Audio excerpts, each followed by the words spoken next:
우울 자체가 나쁜 게 아니에요. 너무 깊이 빠지는 게 나쁘죠. 그래서 평소에 내가 우울할 때 나를 조절할 수 있는 방법들을 익혀야 돼요. 내가 평소에 좋았을 때 있잖아요. 좋은 상태. 그 좋은 상태를 기억해 두세요. 참 열심히 했지. 그리고 사람들이 다 좋아하고 박수도 쳐주고 그랬지. 그럼 그 광경을 사진으로 찍어요. 조금 힘들어지려고 할 때 그걸 떠올리는 거예요.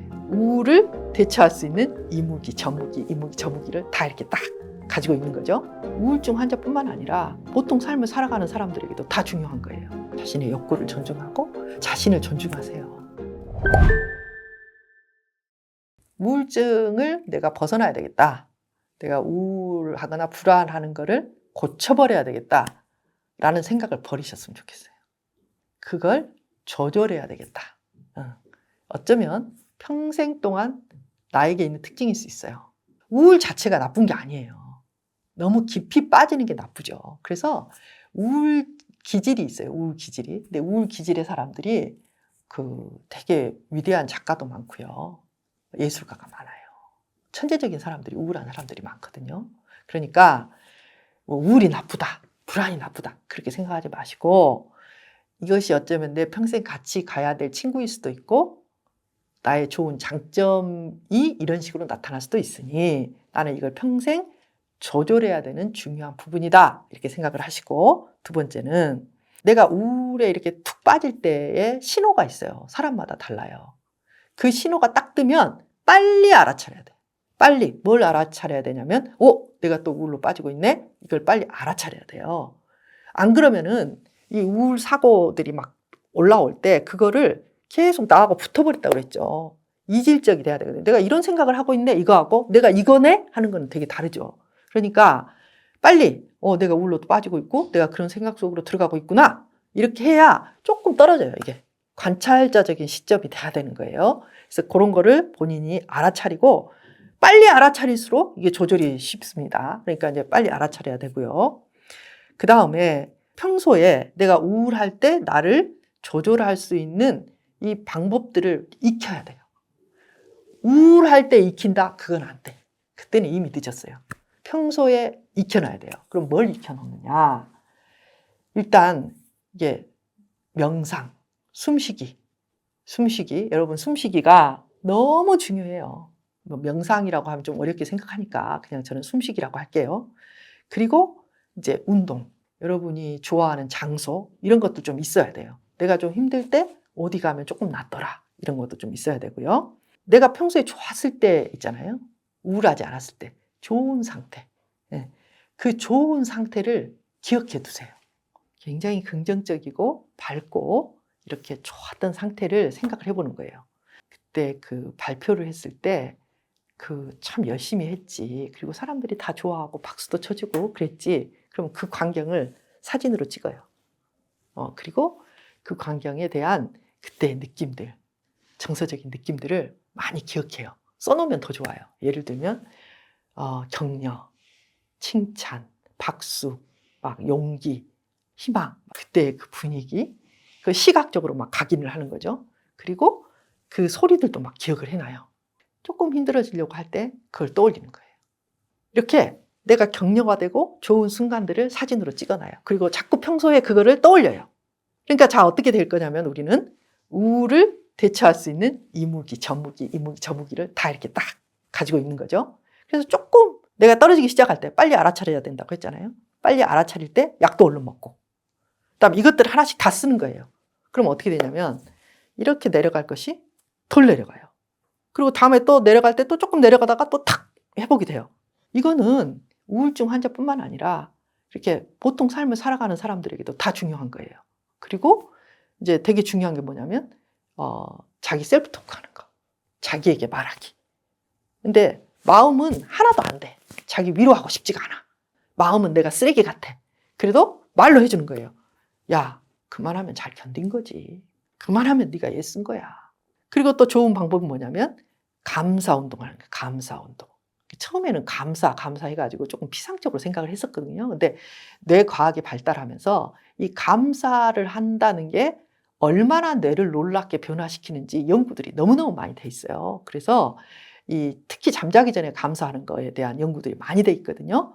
감사는 굉장히 작은 것부터, 그리고 그거를 루틴으로 만드는 거예요. 그래서 이제 이런 실험들을 해가지고 이 사람들의 뇌가 어떻게 변해가고 있는지 감사를 했던 사람들이. 그런데 나중에 가면 어떻게 되냐면, 처음에는 감사를 뭐 돈이 생겨서 감사하다, 오늘 이걸 해서 감사하다, 저걸 해서 감사하다로 시작을 한대요, 감사하는 사람들이. 근데 감사를 계속 하면 어디로 가냐면 내 존재에 대한 감사로 들어간다고 해요. 깊이 들어가면. 우리가 숨 쉬고 있다는 것, 지금 제 강의를 여러분이 들으시고 있잖아요. 그런 것, 여러분 정말 말할 수 없는 축복의 시대예요. 저는 어렸을 때 되고 싶은 게 뭐였냐면은 그 만화방 주인이 되고 싶었어요. 내 마음대로 만화를 다 볼 거야, 뭐 그렇게 생각했던 적이 있거든요. 그래서 이제 그때를 생각하면, 그 어린 아이를 생각하면 너무 즐거울 때가 많아요. 여러분, 제가 그 만화방을 다니면서 책을 읽기 시작해가지고 그 다음에 도서관을 다니기 시작했거든요. 도서관을 다니면서 또 엄청나게 책을 많이 읽었겠죠. 그런 것들이 자양분이 돼서 제가 오늘날에 내가 있는 건데, 내가 좋아하는 것, 거긴 다 뜻이 있어요. 내 속에 내가 되어야만 되는 뭔가가 있다면 그것이 되기 위해서 욕구가 생기는 거거든요. 근데 그 욕구가 겉으로 보기에는 별 볼 일 없는 것일 수 있어. 저는 이제 상담을 하는 상담 전문가가 됐는데, 그 욕구의 시작은 뭐냐면 만화책 보는 것이었던 것 같아요. 여러분도 마찬가지죠. 여러분의 욕구에 그 무엇이 나타날 때 조금 그렇게 보람직하지 않고 별로 시시하게 나타날 수 있거든요. 그런데 그걸 존중하고 그 속에 깊이 들어가면 거기에 좋은 여러분이 있어요. 그래서 자신을 존중하세요. 자신의 욕구를 존중하고 자기가 하고 싶은 것을 뭐라도 찾아서 조금씩 해보고 그런 거 좋을 것 같아요. 에너지가 높은 사람들을, 이게 정신운동 속도가 너무 높은 사람들은 조증이라고 해요. 조증. 이 조증은 뭐냐면 이런 사람들이에요. 내가 김치를 오늘 담아야 되겠어. 그런데 한 단만 담으려고 시장에 갔어요. 근데 조증은 2-3단을 사요. 그리고 2-3단을 진짜 담아. 그리고 옆집을 다 나눠줘.